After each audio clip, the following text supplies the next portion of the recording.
ہے یہ بڑی چیز ہے، یعنی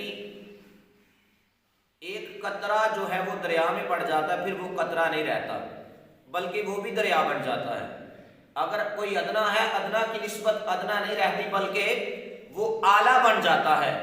اور میں آپ کو مثال کے طور پہ سمجھاؤں، دو اینٹیں بنائی جائیں، اینٹیں بنانے والا وہ ایک ہی ہے، جس میں بن رہی ہے وہ ایک ہی چیز ہے، ایک ہی چولہا ہے۔ تو اگر ایک اینٹ مسجد میں لگ جائے تو اس پہ لوگ اپنی پیشانی جھکاتے ہیں، اس پہ لوگ اپنا ناک رکھ دیتے ہیں، اور اگر ایک اینٹ گٹر میں لگا دی جائے اس کو لوگ دیکھنا پسند نہیں کرتے۔ تو پتہ چلتا ہے کہ نسبت بڑی چیز ہے۔ ایک کپڑا ہے، اس کے ساتھ گندگی لگ جائے تو کپڑا لوگ جو ہے وہ اپنے قریب نہیں کرتے۔ تو اگر ایک کپڑا اس کو قرآن کا غلاف بنا دیا جائے تو اس کو لوگ نیچے نہیں گرنے دیتے۔ وجہ کیا ہے؟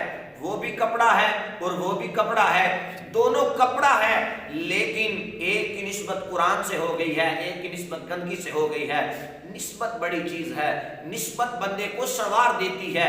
میں آپ کو سمجھانا یہ چاہتا ہوں، کسی نے بڑا خوب کہا تھا کہ عظمت آل نبی بھول نہ جانا لوگوں، دیکھنا غیر کی باتوں میں نہ آنا لوگوں۔ سمرقند میں ایک سید زادی بیوہ رہتی تھی۔ وہ سید زادی جو تھی وہ بیوہ تھی۔ وہ ایک دن بچے بہت بھوکے تھے، کسی رئیس آدمی کے پاس چلا گئی، کہا میرے بچے بھوکے ہیں، ان کو کھانا کھلا دو۔ جب سید زادی نے یہ بات کہی، وہ دولت کے نشے میں مخمور آدمی، دولت کا نشے مند برائے نام مسلمان آدمی، وہ کہنے لگا کہ تم مجھے بتاؤ، تم مجھے دلیل دو کہ تم کیسے مجھے بتا سکتی ہو کہ تم سید زادی ہو، اس بات کی مجھے دلیل دو۔ جب اس نے یہ دلیل مانگی، سید زادی نے کہا اگر کھانا دینا ہے تو دو، مجھ سے اس حال میں کیا دلیل مانگتے ہو؟ وہ سید زادی وہاں سے اٹھی اور قریب ایک مجوسی کا گھر تھا، وہاں چلی گئی۔ جب مجوسی کے گھر میں گئی، کہا میرے بچے بھوکے ہیں، میں آل رسول ہوں، میں رسول اللہ کی بیٹی ہوں، میں سید زادی ہوں، میرے بچوں کو کھانا کھلاؤ۔ جب یہ بات کہی، اس مجوسی نے کہا میں کلمہ تو نہیں آپ کے نانا کا پڑھا، میں نے کلمہ رسول اللہ کا تو نہیں پڑھا، لیکن میں ان کی نسبتوں کا ادب کرتا ہوں۔ کہا یہ میرا گھر ہے، اس میں سے جو دل چاہتا ہے تم یہاں رہو، تم یہاں سے کھاؤ، یہاں سے پہنو، اپنے بچوں کو یہاں رکھو۔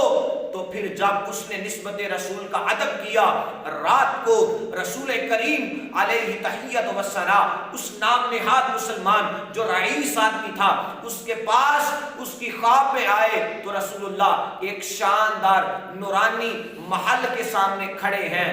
تو وہ کہنے لگا کہ یہ محل کس کو ملے گا؟ میرے آقا نے فرمایا یہ محل مسلمان کو ملے گا۔ وہ کہنے لگا یا رسول اللہ میں بھی مسلمان ہوں، مجھے یہ محل دے دو۔ لیکن میرے آقا نے فرمایا کہ تو بتا، تو دلیل دے کہ تو کیسے مسلمان ہے۔ وہ گھبرایا، وہ کہنے لگا میں کس طرح دلیل دوں کہ میں مسلمان ہوں؟ میرے آقا نے فرمایا اگر تو میری بیٹی سے دلیل کل نہ مانگی ہوتی تو آج تجھے بنا دلیل، بے دلیل دیے، اگر تو کوئی دلیل بھی نہ دیتا آج تجھے یہ محل مل جاتا۔ پھر وہ اٹھا تو گھبراتا ہوا سید زادی کی تلاش میں نکلا۔ جب تلاش میں نکلتا ہے تو وہ جو مجوسی تھا وہ اب مجوسی نہیں رہا، بلکہ اس کے مقدر چمک اٹھے۔ اس نے آل رسول کا ادب کیا، اس نے نسبت کا ادب کیا۔ وہ چمک مقدر جب چمکے، کہنے لگا کہ مجھے 1000 دینار لے لو، یہ مجھے سید زادی دے دو، مجھے سید زادی دے دو، میں اس کی خدمت کروں۔ جب یہ بات کہی نا تو وہ کہنے لگا، مجوسی جو تھا وہ کہنے لگا کہ میں تجھے 1000 درہم میں یہ اتنا خوبصورت نورانی محل دے دوں، یہ میں کیسے دے سکتا ہوں؟ جو رات کو تیری خواب میں آئے تھے، جلوہ گر ہوئے تھے، وہ میرے غریب خانے میں بھی تشریف لائے تھے، وہ آئے اور انہوں نے آ کر میرے گھر کو چمکا دیا، میرے مقدروں کو چمکا دیا، مجھے کلمہ پڑھایا، میرے بچوں کو کلمہ پڑھایا، اور مجھے اس نورانی محل کی خوشخبری بھی دے دی، اور کہا کہ تو نے میری بیٹی کا ادب کیا ہے، تو نے آل رسول کا ادب کیا ہے، اب تو کلمہ پڑھ اور مسلمان بن جا۔ اس لیے کہ اگر ہم نسبتوں کا ادب کریں تو نسبت ہی ایک ایسی چیز ہے جو بندے کو مقدر کو سنوار دیتی ہے۔